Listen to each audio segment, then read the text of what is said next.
Well, hey, good evening, guardian friends. We were back down in the grow room, and everything's looking pretty good so far. Still no sprouts there, but that's okay.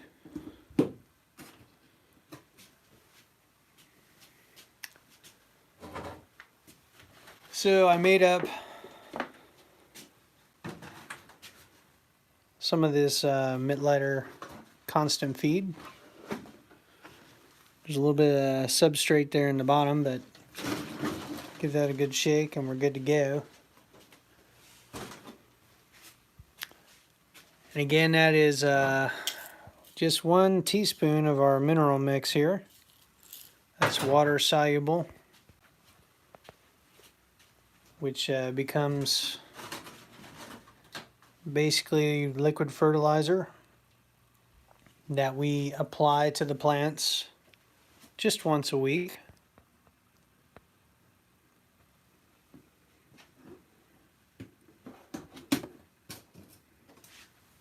But we're getting ready, real close to transplant time, probably another couple days. I'm gonna give time for the rest of these sprouts to come up. And I am really surprised, almost 100% germination rate now at this point. There's a few seeds that didn't come up, but most of them have come up. So that's great. Got my Bountiful Harvest grow box set up. We've got this all watered in. And I'll check on this periodically over the next couple days. And then once everything starts to sprout, I'll remove this handkerchief, and then we'll water it in. Bottom water it. Again, I got this set up as a Mittleider box, so we prepped the soil grow mix yesterday with the pre-plant mix and the Mittleider mineral mix.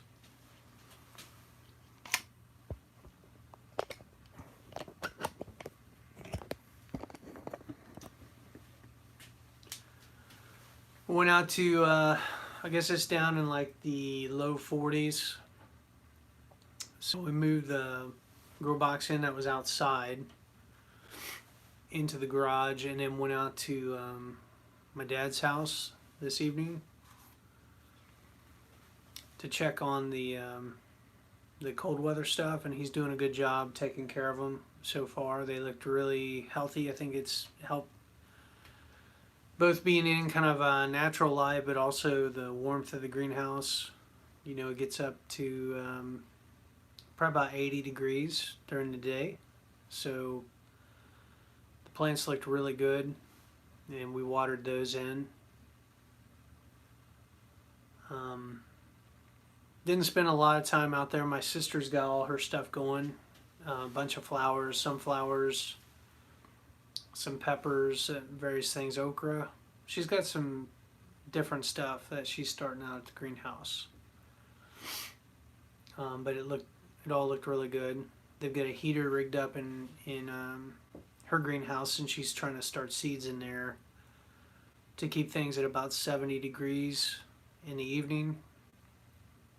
So it should work out. In fact, she's already got some stuff that's sprouting.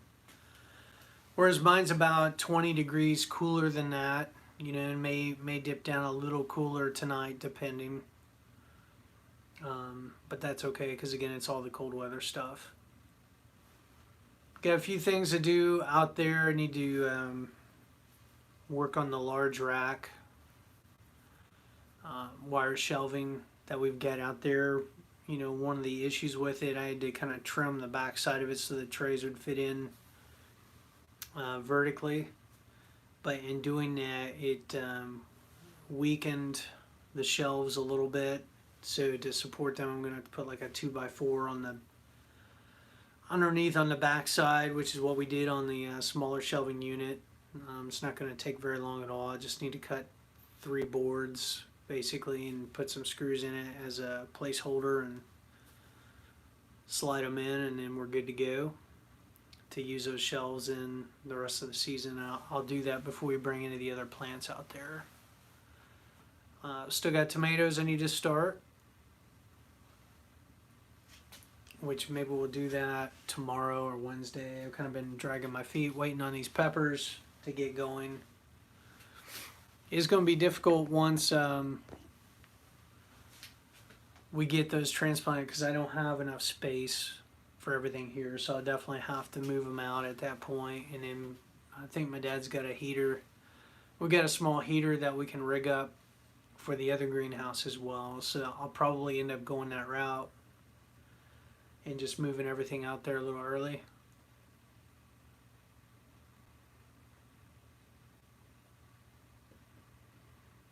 Hey Frank, what's up, man?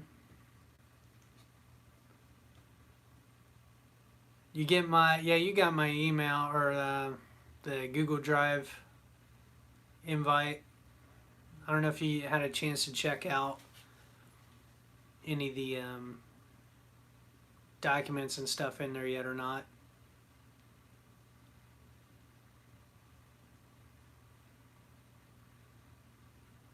Yeah, and there's Tom.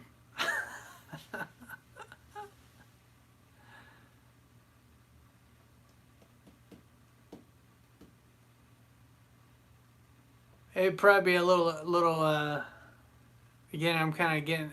It's a late night stream for me. I end up having to help my daughter with her math homework. She's doing some pre-algebra, and somehow they're teaching math nowadays doesn't make sense. It's a little more complex maybe than what it needs to be, or it's a different method. But the big concept she wasn't catching was the idea you gotta keep both sides of the equation balanced. Oh my gosh. You stuck a pick through your hands? Oh my gosh.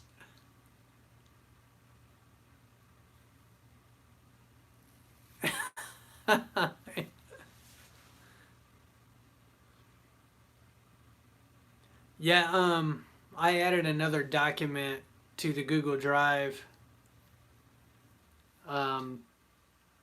Yeah, did you get your tetanus shot, Tom?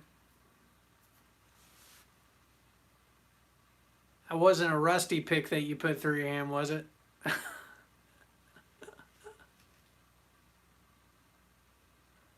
Oh my gosh. That's the worst, getting a hand injury.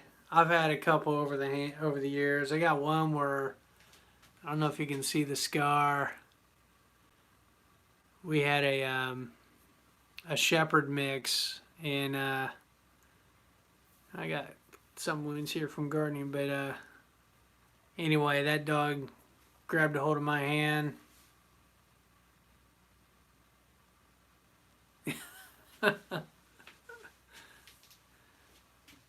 Oh shoot! Then there was another time, and that wound's totally gone. But I was working at a tractor trailer manufacturing plant where we're putting together sidewalls to a trailer for semi, and we had these overhead staple guns that were, you kind of pull down and then you hit the button and fired a staple in to hold the walls together initially enough so that you could send it through.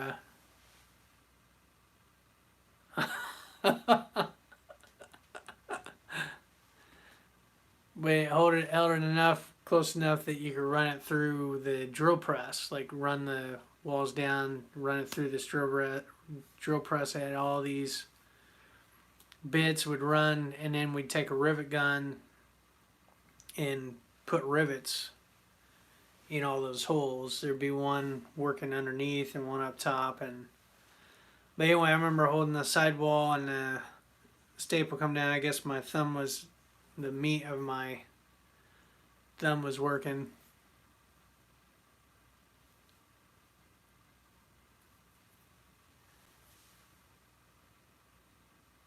The guy who has the Honda that I referred to, I'm trying to remember who that was.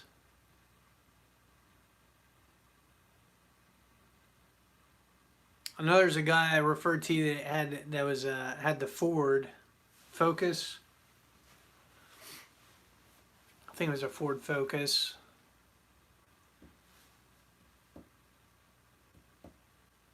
Trying to think who the other one was. You'd have to tell me their names. I don't know. There's a bunch of people I've referred your way. Oh, unless it's the Honda, the guy that lives across the street from me, that had the CRV.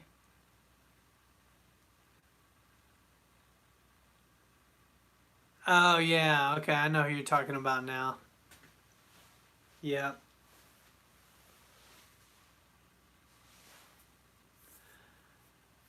Anyway, that running those sidewalls at that tractor trailer place, I ended up firing one of them industrial staples into the meat of my hand and went right in there. You know, fortunately didn't. It was like right under the skin. I was able to just pull the staple out. It's about probably an inch long on both sides. This is terrible.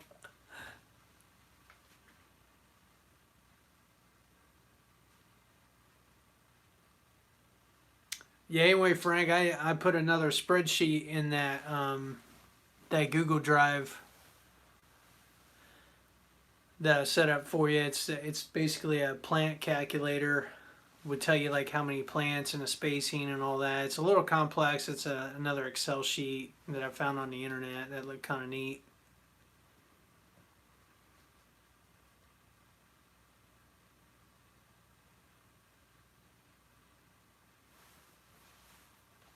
And I still need to catch your video, Tom, on getting your T-post done.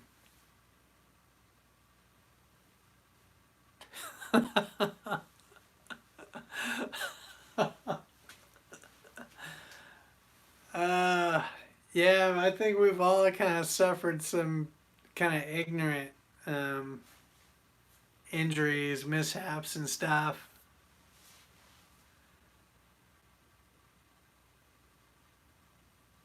There's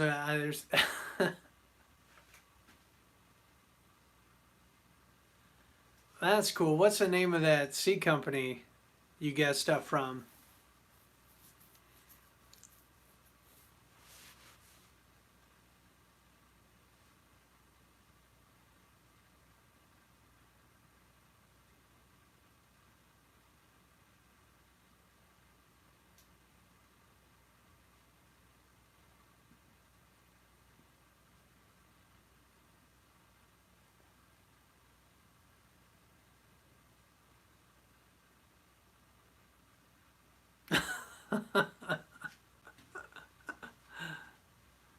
The Heirloom Seed Store.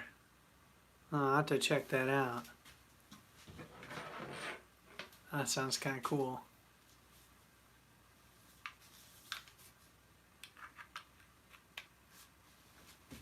Yeah, it's going to get busy here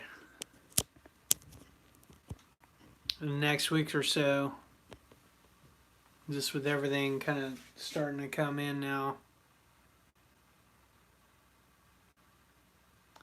Yeah, it's good. I know.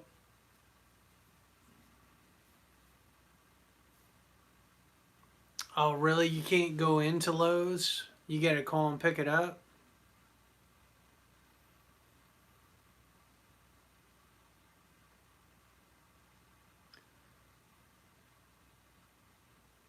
I know there's some places where well, I was watching some other videos where apparently in different places they're shutting down like different processing facilities, like meat processing facilities,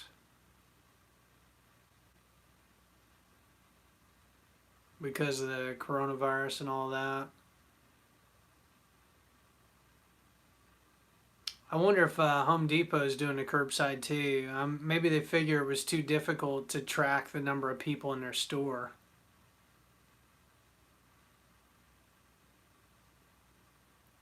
'Cause I know a lot of them had that set up where they'd have like I know this past weekend when we went, they had like a little barricade basically. They wanted everybody to go through the one entrance and they had someone standing there with a handheld like device counting people, and then they had one at the other door for the exit. As people were exiting, they were accounting for that as well.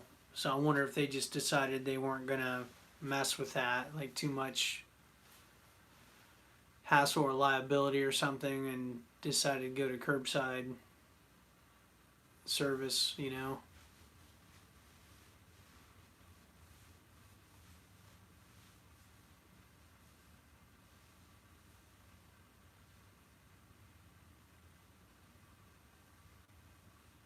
I was hearing today that they're talking like maybe May 4th might be where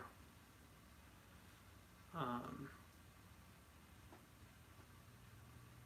they do something as far as lightening the restrictions and all that. I really don't see that happening,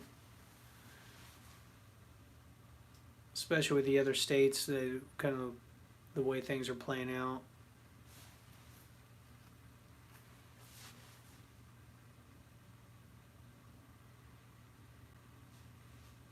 You know, I'm kind of the same way as far as the hardware store. A lot of times, I mean, maybe I'll come with a list of things, but I always buy, end up getting something else that I see, or wanting to look at other stuff.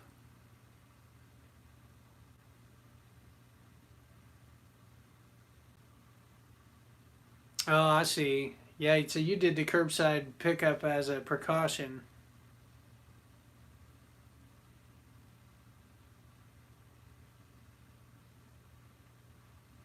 I think I mentioned to you, but my daughters, they figured out how to make those masks, the homemade ones. Like I had the little bandana that I showed you the other day that I was wearing, but they actually made I don't know if it was the Ohio Department of Health had it on their website, or there was a hospital down in Evansville that put instructions online, but they figured out how to make them. And part of the Easter basket this year for the family was homemade masks.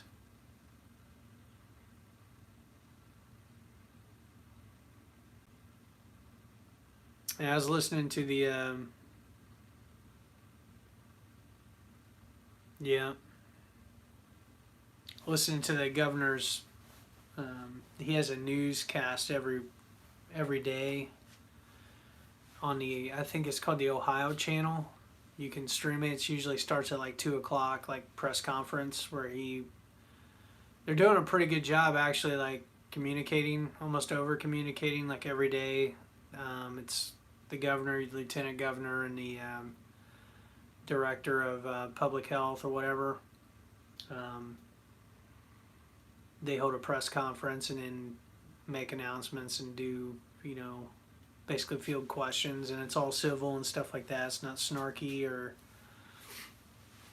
but they were talking about those masks, and like, you know, that wasn't something that was just going to go away, that they envision people like continuing to wear those even after like things kind of subside for a good long while.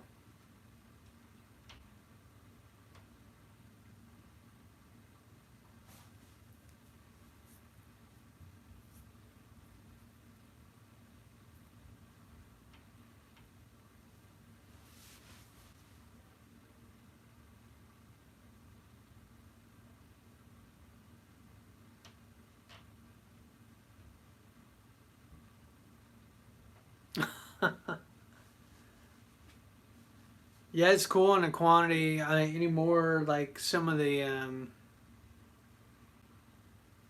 larger seed companies, I mean, they're depending on what you order, like you just don't get a whole lot. I remember the first year I got the terracotta tomato seeds. I think it was $5, and there was maybe like 10 seeds in that packet. For $5 or whatever it was, like not a whole lot at all.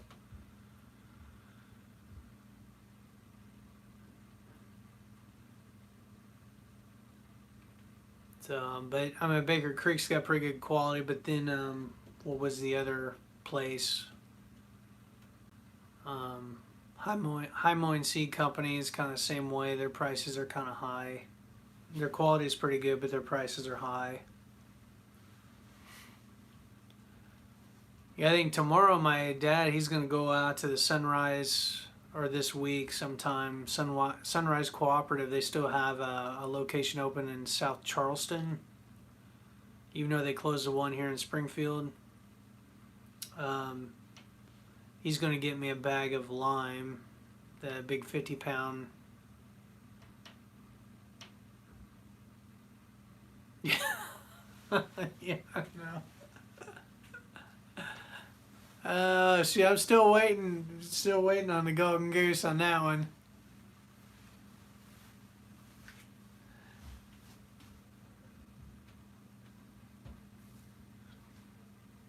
Yeah, I still like them. Like I said, I get their seed catalog, their big book every year because I like letting the kids like looking through it too to see all the pictures and stuff.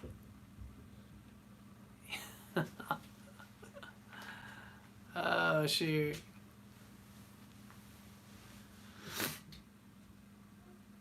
My sister's trying to do onions from seed, and I told her good luck. She may have started them too late. We were looking at the back of the seed pack and it said 110 days. It's, about 4 months. And that's assumed they germinate and all of that. I mean, I guess she's still got time, but yeah, that's been my experience too. Is you got to start those suckers way early because you want them to get like decent size so they've got a chance. When you go to plant them out.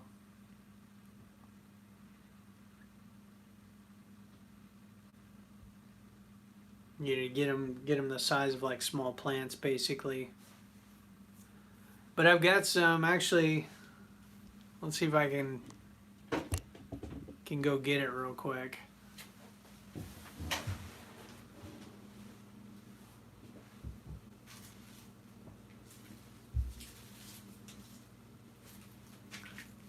Guess these would be onion sets. But my onions have sprouted. The ones that I had left over from last year. So this technically would be sets that I've got here. But I got a whole, about a half bushel of onions initially that I left for fresh eating. That I didn't freeze, but we didn't get around to eating them. And so now they're sprouting. It's kind of cool. I got another. Yeah. Yeah. Yeah. I might be a little egged out. They did eggs for Easter, colored eggs and stuff like that, and made potato salad with the eggs in it. We had deviled eggs. We had them for dinner last night. I had them for lunch today, and we had them again for dinner tonight, like eating leftovers and stuff. So I'm probably try to do something else tomorrow and let the kids finish the leftovers.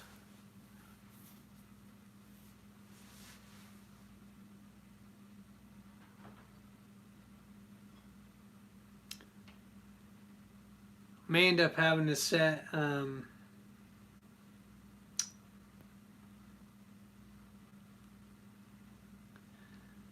yeah, my daughter, she did poached eggs.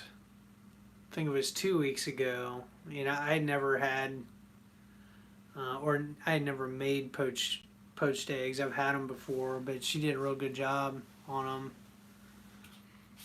It was kind of neat how they turned out. And then we've got this little skillet. It's about yay big. It's perfect for cooking like an egg or even 2 eggs. And so I'll do a little hash brown in that, and then I've got yeah.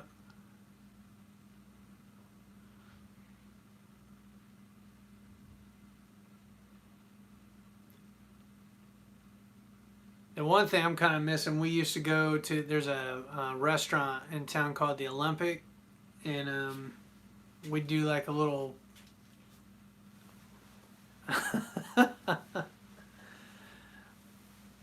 we do like a little Saturday morning like date breakfast or whatever. My wife and I would leave the kids and they'd eat, whatever here, kind of let them get going, and then we would go out to this place, kind of a dive, but they had really good breakfast. And they had this hero Greek omelet. They had like the lamb meat in it, and onions and a little bit of tomato, feta cheese. I'm starting to get hungry just thinking about that. And their prices were good too. I mean, basically it was enough you could take leftovers home, or what we would typically do if we ate the full breakfast, we just wouldn't eat lunch. We'd skip lunch that day and just work it off, and then have dinner. But I'm hoping they come back out of the slowdown here, with everything being closed. I don't know if they're even doing carry out. I haven't seen signs in their windows or anything like that, like other places.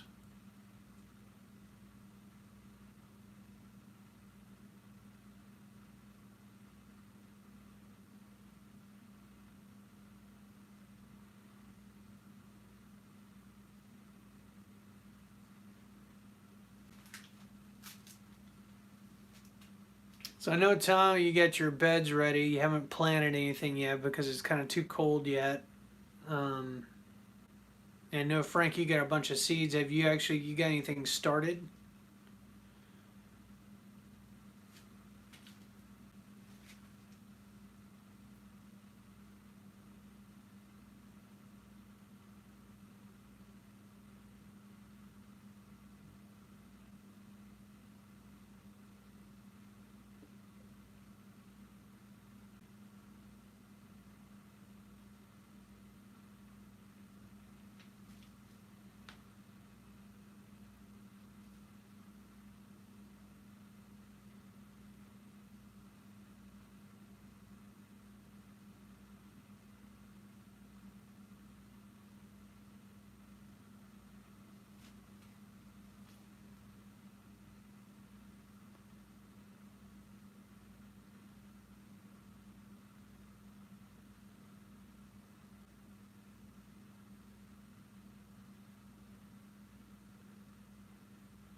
Yeah, there's some stuff.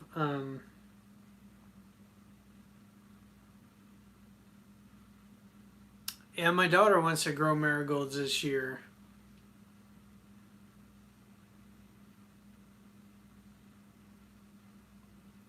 She's been kind of hitting me up about flowers. Like I said, my sister does a lot of flowers. Basically some flowers, what she likes to start, and then we'll plant them out in the garden.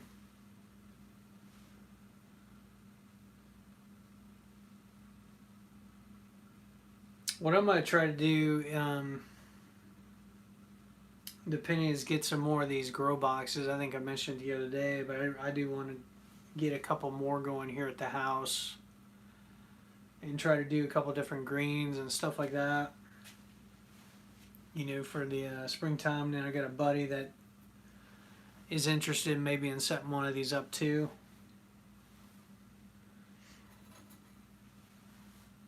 Need to go by. I think there's a place called Ollie's or Big Lots and see if they carry them there.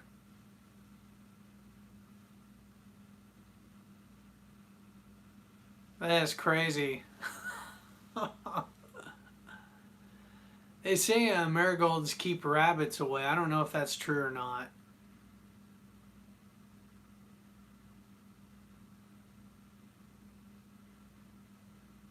I've not done a lot of companion planting. I mean, the other garden at the old house, we did marigolds and tomatoes because I read something about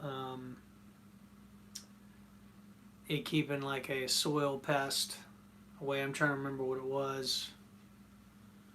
and then we would do nasturtiums and peppers.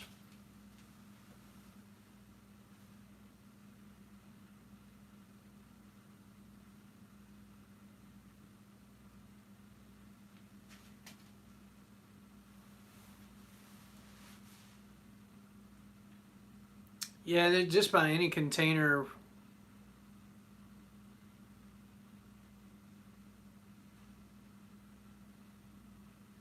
Huh.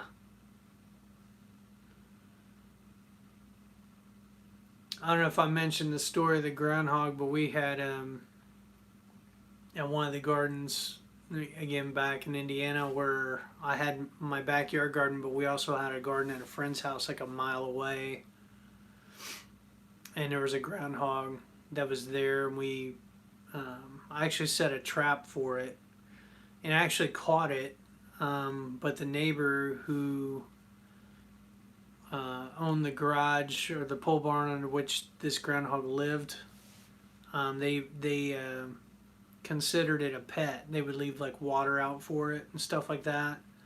And he worked second shift, so he saw um, the trap and all that, and let the groundhog out.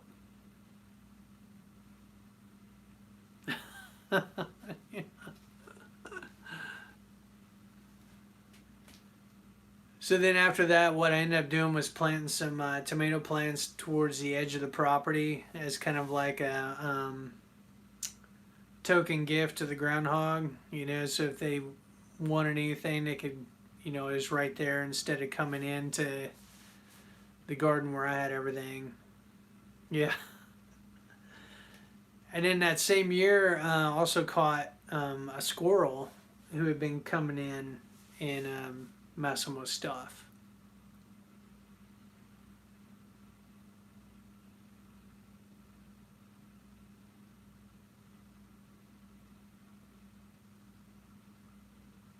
So I don't know. I think I'm gonna give the grow boxes a try this year.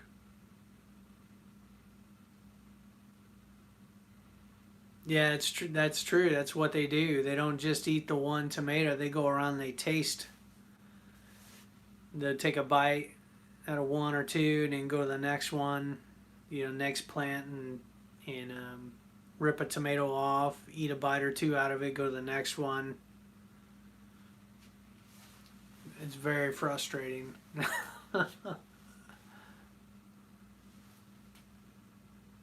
My buddy in Fort Wayne, what he used to do, he would take the litter, cat litter, and throw it down their holes, their burrow.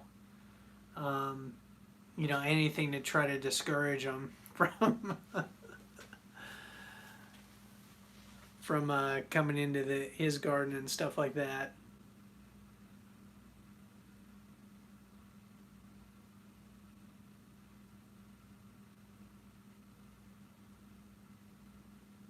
So yeah, it's going to be interesting. I don't know. I'm hopeful though. Like I said, I think I'm gonna try to get a few more of these boxes going and experiment with them.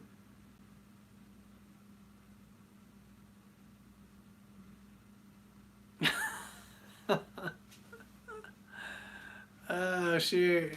Now you hit the electric fence a few times yourself, didn't you?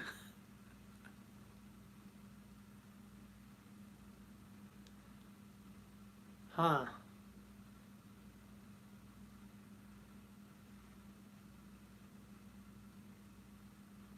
Yeah, I never heard of the eggshells. That's an interesting one.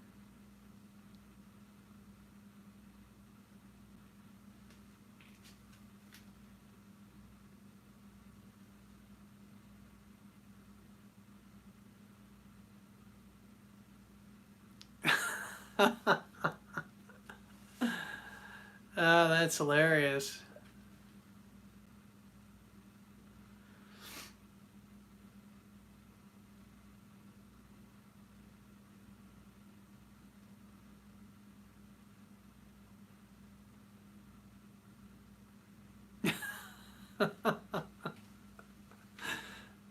Oh shoot!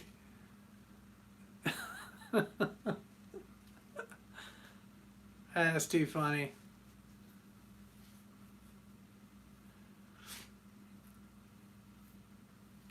Yeah, it's something as far as like just kind of growing in terms of knowledge base with vegetable gardening and stuff like that.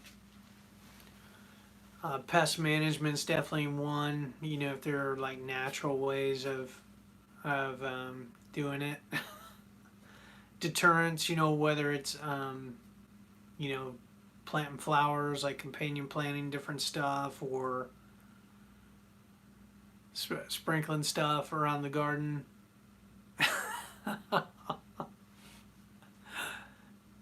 Oh shoot.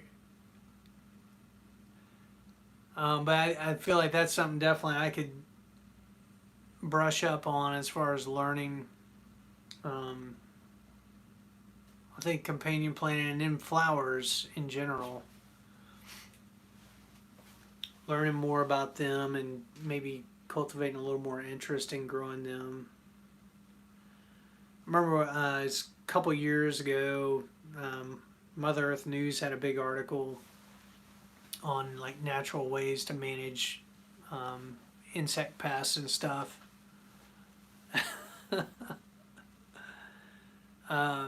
And they had a big article on that on um, basically trying to get stuff that would attract pollinators, you know, in the garden.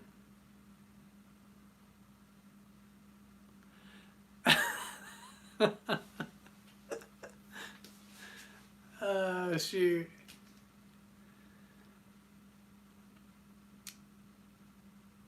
But anyway, it was a pretty good article, and just went on to say like it was the guy was using comparison of his neighbor who was having all kinds of like pest problems and stuff, and didn't have flowers and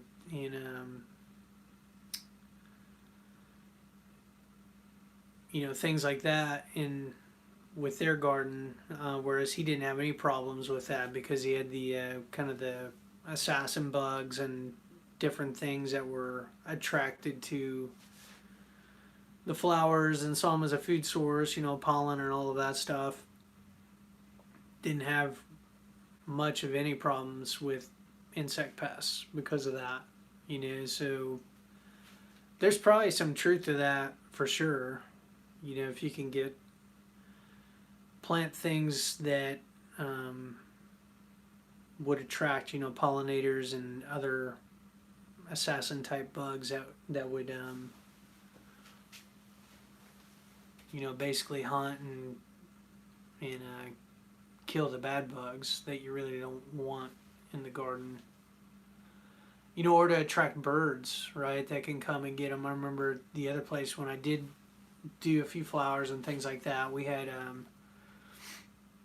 pretty good population of birds around. And I can remember when the beetles would come out, they would come in and the bird would eye the beetle or whatever and get a hold of it and peck it and eat it. And yeah, doing like a pollinator bed or something like that, or maybe planting some buckwheat, something that's going to attract them really quick. Amaranth. Yeah, there was something else I remember is a trap crop for cucumber beetles, and I planted it one year. What is it? They make salsa out of it. Um, the fruit has like these husks, like almost like papery husks. You know what I'm talking about? I can't remember the name of that vegetable.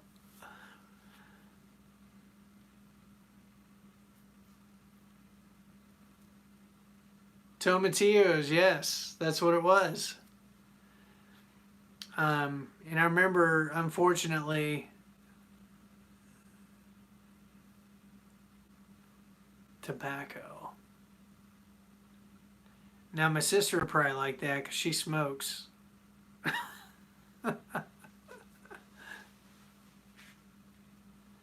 Yeah, tomatillo. I had one year planted a bunch of tomatillos and my cucumbers were right behind it. And I'd read somewhere where I was having all these problems with the cucumber beetles and it just seemed like they were all over. And I'd read somewhere later that the tomatillos are a trap crop for cucumber beetles, like they're attracted to it, and that seemed to be the case that year. And actually, I still think I have some frozen tomatillos in the freezer. 'Cause they produce a lot. We got quite a bit from them. Didn't get a lot of cucumbers that year.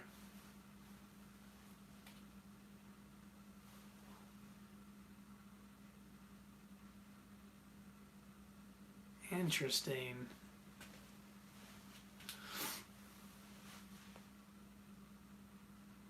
I'll have to check into that. I wonder how hard it would be to get tobacco plants or, starts.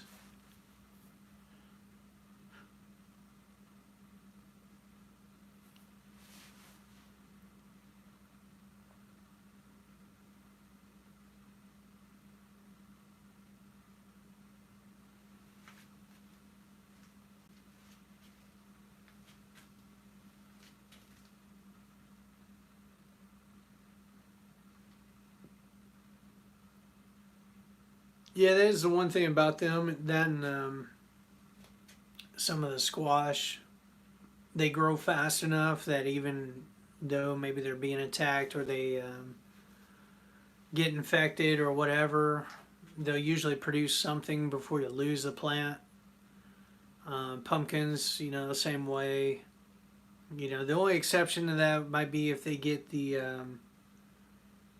squash vine borer, gets to them, you don't catch that quick enough, and it just totally kills the plant, early on. But if you can plant that stuff earlier in the season, like in into April even, or beginning of May, though there's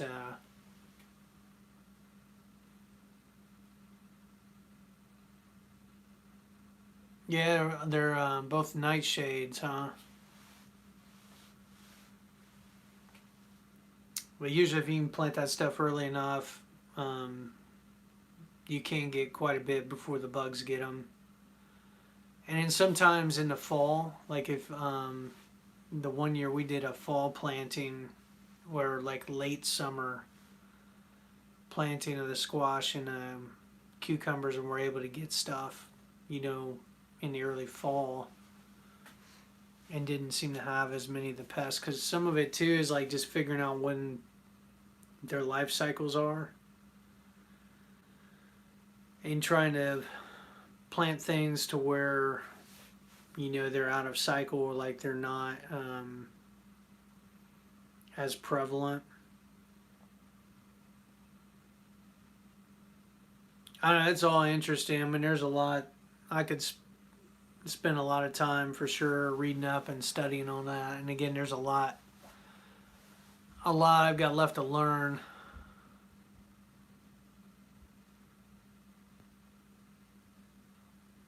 Hmm.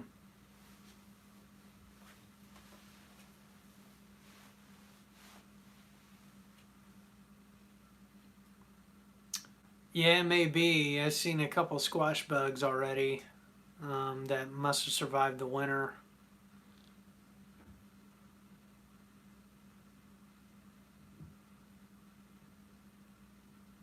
The one thing I'm not seeing a lot of are spiders.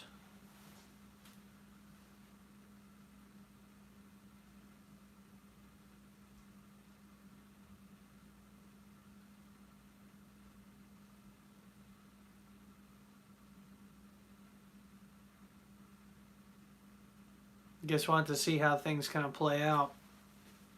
I don't know if you were here at the beginning of the video, but I was sharing how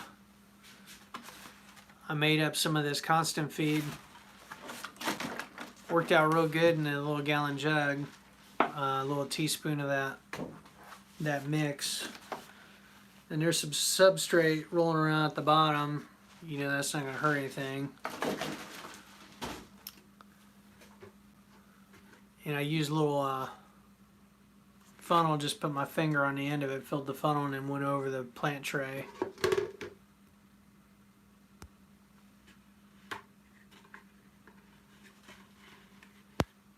Yeah, hopefully it won't be dry out there in Colorado. I got an uncle that lives out in Fort Collins, Colorado. And my dad was actually out there twice this past year. Once for several months, and then he went back out. I think it was in February, and stayed for about a month and a half. Went out in November, came back I think in January, went out again towards the end of February, was out there for 3 or 4 weeks, and actually ended up flying back right when that coronavirus stuff was starting to break out, and we were kind of like, you sure you want to like fly back now? Because that's when they didn't really know, and he insisted, and I guess he was sending us pictures, where he was hardly any people at the airport, and the plane that he'd already booked a ticket on, months before, whatever, like there's maybe 3 passengers on it when he was flying back. But anyway, my uncle's been out there for a while.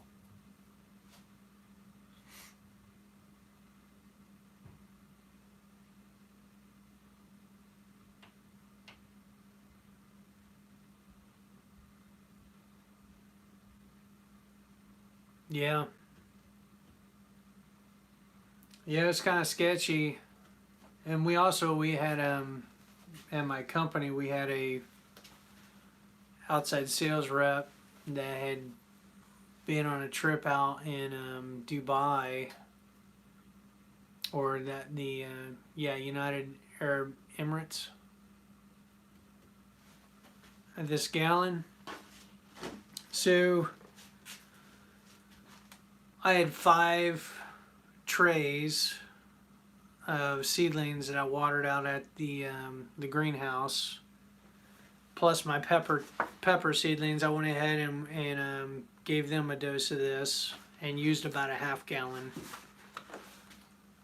and that was with 1 teaspoon of that mineral mix. And I guess you do that once a week, so I'm guessing the last 2 weeks that watered 6 trays of seedlings. Yeah, 6 trays of seedlings, so probably 2 applications, so 2 weeks for 6 trays.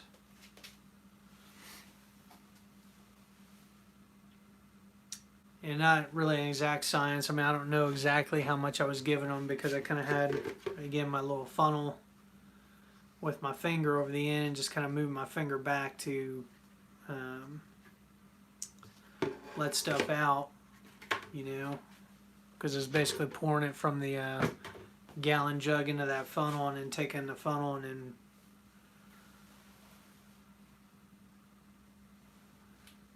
in the bag. So I need to. There was, the bag that I've got right now is 20 pounds of fertilizer, but this thing here was I think 2 cups. I think I still have the recipe. So to make 1 pound, this is basically a pound. It was 2 cups of the triple 12 or triple 15, whatever you get on hand, NPK. 1/3 cup of Epsom salt, and a tablespoon or 3 teaspoons of the mineral packet. So the NPK was I think Tom says about $11 to get me a 20-pound bag. So $11 there. The Epsom salt was $6 to get a 4-pound bag, and then the 10-ounce packet, which is about what, little over half a pound, right? So 24, so about 25 pounds of mix there. I'd have to do the math like on a worksheet or something, but you're looking at what, 25 pounds times, yeah, pennies on a dollar. And then basically, so I mean that's for the constant feed. But once if you're in a field setting, it's basically 1 ounce of this stuff, which is 2 tablespoons per linear foot. So, yeah, 1 ounce, so 30 ounces for a 30-foot bed. So we'd take about 2 pounds, close to 2 pounds of fertilizer for a 30-foot bed. Yeah, it's not bad at all.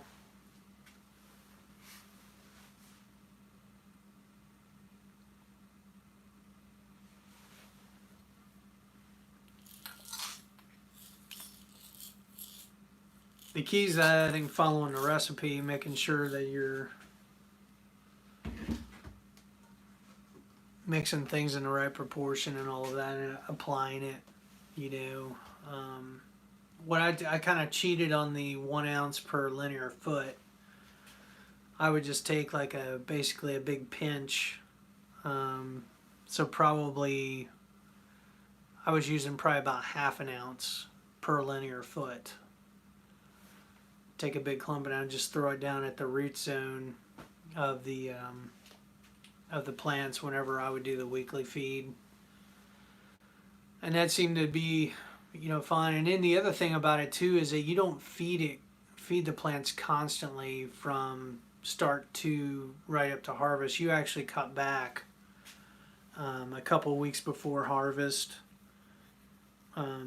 There's a chart in that Mittleider course book or whatever I sent you that's got feeding requirements, or like when you can kind of cut back, and usually I think it's like 4 weeks, about a month, 2 to 4 weeks. It just depends on when you're harvesting stuff.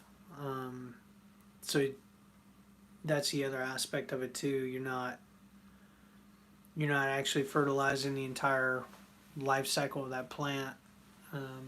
You're actually cutting back before you harvest, which seems to make sense, I guess. So yeah, I don't know. I'm on it this year. I'm gonna measure out my quantities. We're gonna use that constant feed on these grow boxes and see what I can do in those, and then try to be a little more precise on doling this stuff out in the garden. Whether it's actually having a tablespoon I'm using. What you're supposed to use is basically a soup can, and you're supposed to drill holes in it. And, well, I guess that's for if you're doing the constant feed, but to do,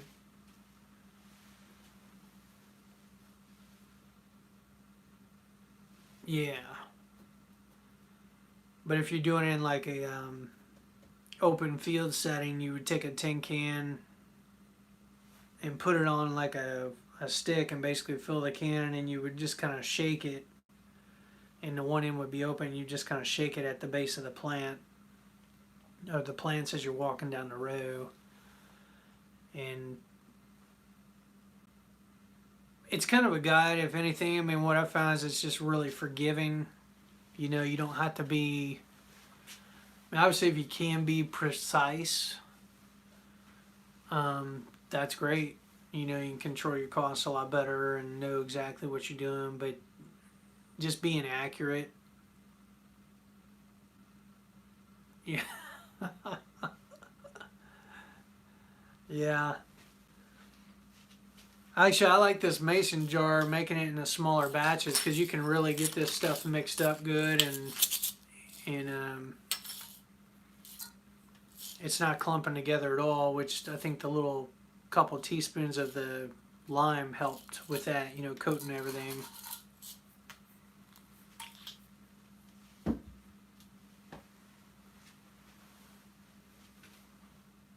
But yeah, I'm looking forward to it this year. It's going to be pretty good. The other thing too on this chart, I updated it where I got the application rates on there. I think this is the one I saved to the Google Drive for you.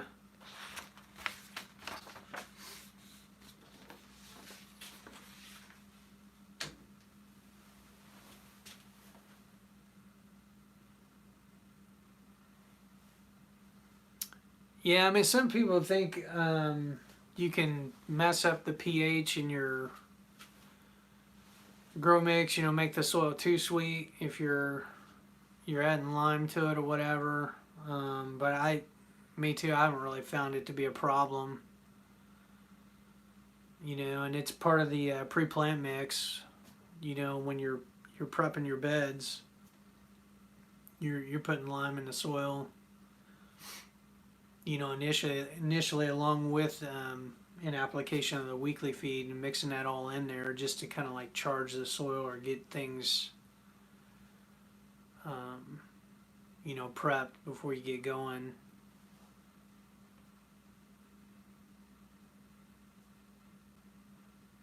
So.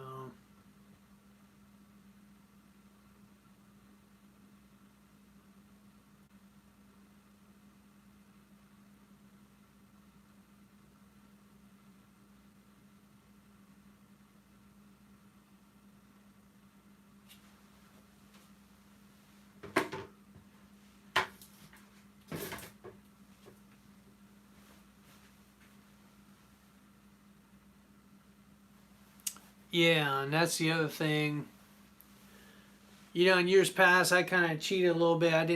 Wasn't always consistent in adding the boron with the lime, because I was doing things in like a large scale, and it was just hard to kind of get it all mixed together. But again, I think doing it in the smaller batches, like I got my pre-plant mix mixed up, and again in the jar, I was able to turn it on and mix it real good. So got this in a pound too. So for the pre-plant, I got 2 cups of the lime, 5 teaspoons of the Epsom salt, and a heaping teaspoon of boron is what's in this. And so that's the right proportions and all that, and it's real easy to apply.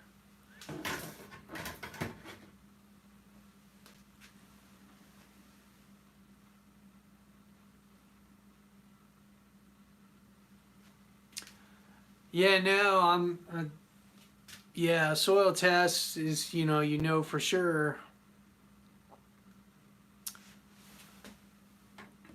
I'm thinking it was just ag lime, like dolomite lime, I think is what it is. I'll have to see what's on the bag. And we got it at Sunrise Cooperative. It was a 50-pound bag of like white powder. And it's worked out real good. You just got to make sure, at least in the field, that I'm downwind, or basically where the wind is to my back when I'm spreading that. Otherwise, you can, I don't want to breathe that stuff in, if there's wind on that day. But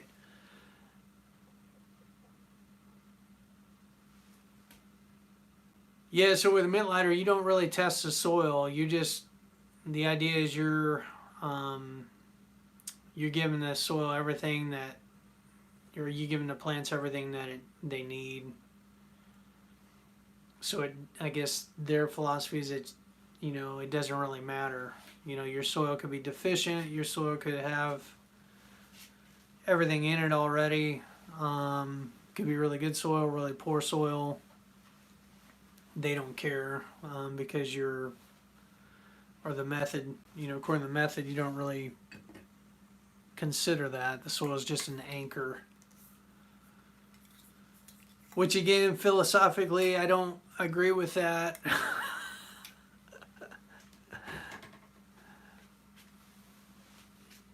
In long term, doing yeah, it's rough. I've been kind of playing with the method for the last couple of years because I just didn't like the idea. But I also don't like the idea of not, of spending all this time and effort planting stuff and like not getting a return on the investment. You know, like if I wanted to grow plants because I like what they look like, I grow probably flowers. You know, but if I'm growing for food, you know, I'm wanting to. Yeah, I want stuff to look nice, but I also want it to produce. You know what I want it to do, and so this is, I guess, if you want something that's kind of going to give you predictable results, this is a good. It's a good method. Kind of like I say, I'm doing kind of a hybrid approach. It's basically soil-based hydroponics. That's what it is, really. Um, and then the other, I guess that manual is divided up into two sections. One is if you're doing soil-based beds, and the other is if you go the grow box method, which they kind of advocate. And the grow box methods where you're not using soil really at all. You're building these boxes like basically raised beds, and you're using like sand and sawdust, you know, or something. Um, Man, I think it's like 70% sawdust, 30% sand to like simulate soil. And I guess they recommend that if you're in a really you know, have a lot of problems with soil-borne diseases, or you know, in a place where um, maybe you don't have soil, maybe you're growing in a parking lot, you know, like they did in Japan, whatever it is. The idea, you got these beds set up, and you eliminate weed pressure, you know, because you're growing in kind of a almost inorganic or sterile environment in some ways. So I don't know. Again, I um, philosophically,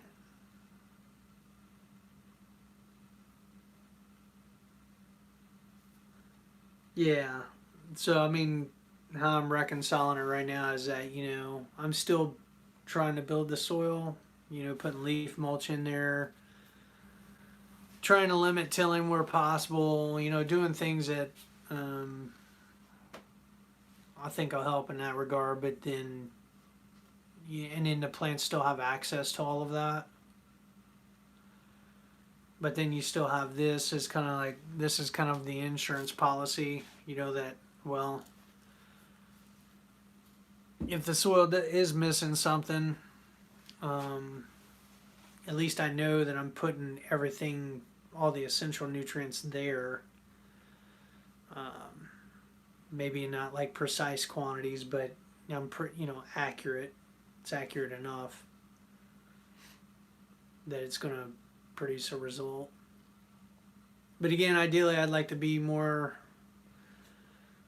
like the 1 Yard Revolution channel you referenced, or yeah, yeah. You need a rear tine one, not the front tine. I actually got a front tine tiller too that Dad had picked up, so I've got both. But that Craftsman's pretty. It is pretty nice. It does a job. Though I sheared one of the bolts last year, and we ended up having to fix that. It wasn't a major repair really, but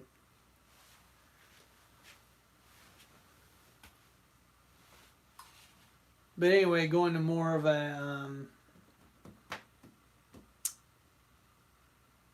permaculture, you know, closed system approach where the soil food web is doing the work for you, and the soil biology's right, you know, and you've got everything you need.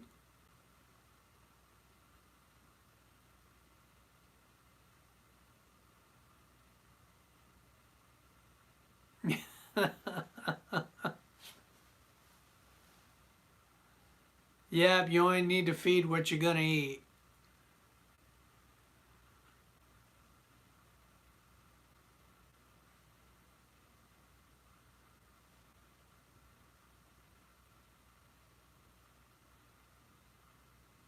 So we'll see how it goes this year.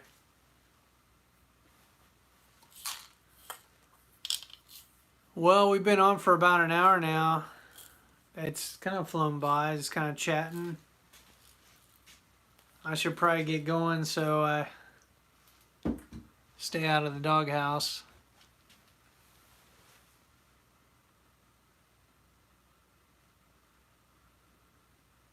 But we'll have to catch up again. I have to bring you along. I've got another video actually that I shot, I recorded.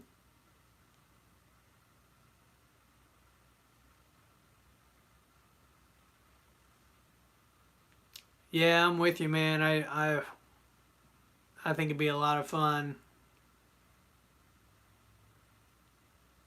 to have a homestead or something like that, some property to play on. But right now, just kind of doing the best I can with what I've got access to. And yeah, it is a work night. So